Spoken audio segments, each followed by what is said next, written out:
कल था यहाँ पर 10 नवंबर 2025 और कल के सेशन में वोडाफोन आइडिया लिमिटेड के आपको कंपनी के Q2 के यहाँ पर रिजल्ट देखने को मिले। रिजल्ट के अंदर कंपनी ने अपने लॉस को यहाँ पर क्या किया, थोड़ा कम किया है। कितना कम किया है वो मैं आपको एक्सप्लेन कर देता हूँ। यहाँ पर आप देखोगे तो कंपनी का जो लॉस था वो पहले कितना था, 6,608 करोड़। पिछले क्वार्टर में कितना था, 7,176 करोड़। और इस क्वार्टर में कितना है, मात्र 5,524 करोड़। यानी ईयर ऑन ईयर बेसिस पे भी कंपनी का लॉस कम हुआ, क्वार्टर ऑन क्वार्टर बेसिस पे भी कंपनी का लॉस कम हुआ। अब यहाँ से ऑलरेडी वोडाफोन आइडिया लिमिटेड ने 10 रुपये के लेवल को क्रॉस कर दिया है। आप देख सकते हो 7.26% आपको ऊपर देखने को मिला आज के सेशन में। 10 रुपये के टारगेट को अचीव कर लिया है।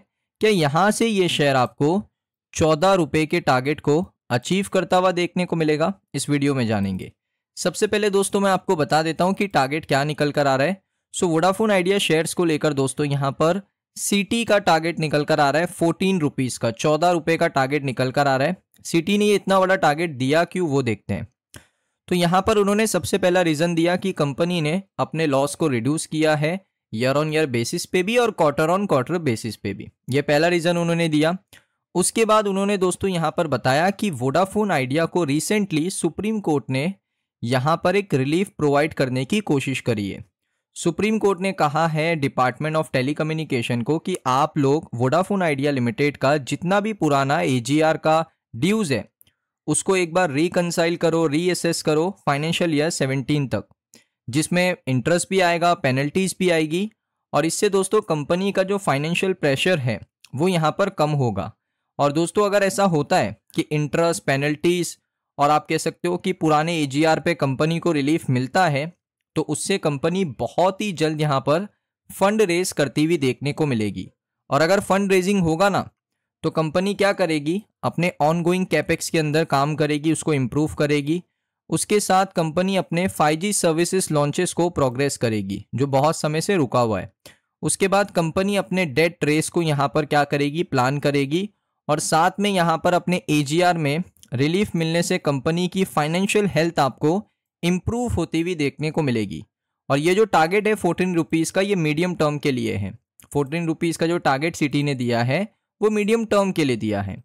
तो सिटी का जो रीजंस है वो जेन्युइन लग रहा है। यहाँ पर उन्होंने रिजल्ट को रीज़न बनाया, उन्होंने यहाँ पर कंपनी की रिलीफ जो एजीआर रिलीफ है उसको रीज़न बनाया। और इस वजह से यहाँ पर वो लोग कह रहे हैं कि ये शेयर 14 रुपये के टारगेट को अचीव कर सकता है एज पर सिटी। अब दोस्तों यहाँ पर एक और इम्पॉर्टेंट खबर है, आप देख सकते हो 11 नवंबर की खबर है, बिल्कुल फ्रेश खबर है। सरकार ने काम शुरू कर दिया है वोडाफोन आइडिया के लिए। सरकार यहाँ पर क्या कर रही है, एक रिलीफ पैकेज बना रही है। अब रिलीफ पैकेज कैसे हो सकता है मैं आपके साथ शेयर करूंगा। इस रिपोर्ट के अंदर बहुत इंपॉर्टेंट चीज़ें हैं। सबसे पहले आप देख सकते हो एक टॉप गवर्नमेंट सोर्स की तरफ से टाइम्स ऑफ इंडिया को पता चला है कि डिपार्टमेंट ऑफ टेलीकम्युनिकेशन ने लीगल एडवाइस लेना शुरू कर दिया है जो नेक्स्ट स्टेप होने वाला है रिलीफ के लिए। यानी वो लीगल एडवाइज़र से बात कर रहे हैं कि क्या हमें रिलीफ प्रोवाइड कैसी करनी चाहिए। रिलीफ तो देना ही है लेकिन किस तरीके से हम रिलीफ प्रोवाइड कर सकते हैं वोडाफोन आइडिया को। क्योंकि दोस्तों एक बात सरकार को पता है कि वोडाफोन आइडिया के अंदर ना सरकार की होल्डिंग भी है। ऐसा नहीं है कि सिर्फ यहाँ पर आप कह सकते हो कि आदित्य बिरला ग्रुप की होल्डिंग है या वोडाफोन ग्रुप की होल्डिंग है। इसमें सरकार की होल्डिंग सबसे ज़्यादा है। अगर आप गवर्नमेंट की होल्डिंग देखोगे ना, ये देख सकते हो गवर्नमेंट, यहाँ पर सरकार की होल्डिंग है 49.02% की। तो अगर अच्छा रिलीफ प्रोवाइड करेंगे तो सरकार को ही इससे बेनिफिट होने वाला है सबसे ज़्यादा, क्योंकि पब्लिक की होल्डिंग है मात्र 14.69%। डीआई की होल्डिंग है आप देख सकते हो 4.74%। एफआई की होल्डिंग है आप देख सकते हो 5.99%। और अगर आप देखोगे यहाँ पर प्रमोटर्स की होल्डिंग है आपकी 25.57%।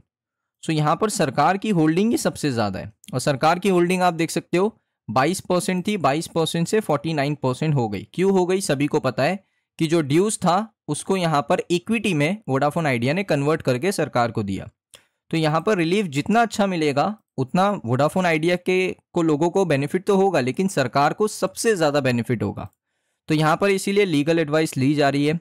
उसके बाद देखिए डिपार्टमेंट का ये प्लान है कि हम यहाँ पर सारी फील्ड यूनिट्स के अंदर जैसे टेलीकॉम सर्कल्स हैं उनको रिव्यू करेंगे, सभी के ओरिजिनल एजीआर डिमांड को देखेंगे, उनकी नोटिसेस को देखेंगे और एक पोटेंशियल कैलकुलेशन करेंगे और देखेंगे कि एरर कहाँ पर है, डुप्लीकेशन ऑफ बिलिंग कहाँ पर है, तो उसको तो रिड्यूस कर ही जाएगा। तो यानी एजीआर का पूरा बिल देखा जाएगा, उसमें देखा जाएगा कि कहाँ पर एरर है, कहाँ पर डुप्लीकेट बिल यहाँ पर इंक्लूड किए गए हैं, यानी डुप्लीकेशन किया गया, उसको तो हटा देगी। फिर जो अमाउंट बचेगा उसमें से भी कुछ रिलीफ सरकार इनको प्रोवाइड कर सकती है, वोडाफोन आइडिया को। उसके बाद देख सकते हो रीअसेसमेंट होगा। ऑफिशियल्स काम कर रहे हैं कि एक डायरेक्ट रिलीफ ऑफर किया जाए कंपनी को, उसके इंटरेस्ट के ऊपर, जो एजीआर पे इंटरेस्ट लगा था उसके ऊपर, पेनल्टीज के ऊपर, लाइबिलिटीज के ऊपर। तो इन तीनों चीज़ों के ऊपर एक डायरेक्ट रिलीफ वोडाफोन आइडिया को मिल सकता है। किसकी तरफ से? डिपार्टमेंट ऑफ टेलीकम्युनिकेशन की तरफ से। तो इसके ऊपर डिस्कशन चालू है दोस्तों। उसके बाद यहाँ पर आप देखोगे एक कॉम्प्रिहेंसिव पैकेज प्रोवाइड कर सकते हैं एजीआर के अंदर department of telecommunication Vodafone idea को, जिसमें दोस्तों रिलीफ मिलेगा इंटरेस्ट, पेनल्टीज और पेनल्टीज ऑन इंटरेस्ट के ऊपर रिलीफ मिल सकता है, जो मैंने आपको बहुत पहले ही बता दिया था। उसके बाद देखोगे सोर्सेस का ये मानना है कि सरकार यहाँ पर इसको बहुत ही जल्दी खत्म करना चाहती है, क्योंकि अभी अर्जेंट नीड है वोडाफोन आइडिया को कि अपना फंड रेस करे। तो फंड रेस करने के लिए पहले यहाँ पर एजीआर में रिलीफ लेना पड़ेगा। रिलीफ जल्दी अगर सरकार दे देती है तो ये लोग जल्दी पैसा रेस कर सकते हैं और अपने ऑपरेशंस को मजबूत कर सकते हैं। और कंपनी के दोस्तों जो बड़े राइवल्स हैं, जो बहुत आगे चले गए हैं, जैसे रिलायंस जियो और भारतीय एयरटेल, जो आगे निकल चुके, तो उनको भी तो पीछे छोड़ना है। तो इस वजह से यहाँ पर ये काम को जल्दी खत्म करना चाहती है सरकार। सो आप कह सकते हो कि बहुत ही अच्छी पॉजिटिव खबर है दोस्तों वोडाफोन आइडिया को लेकर। और कंपनी ने अपने फाइनेंशियल्स को भी इम्प्रूव किया है। अगर आप देखोगे नेट लॉस को नैरो कर दिया कंपनी ने। कंपनी का अगर आप ARPU देखोगे, यानी एवरेज रेवेन्यू पर यूज़र, तो वो भी आपको इम्प्रूव होता हुआ देखने को मिला। तो कंपनी अभी बहुत ही अच्छी स्थिति में है। बस अभी क्या है, एक रिलीफ मिल जाए, रिलीफ के बाद एक फंड रेजिंग हो जाए।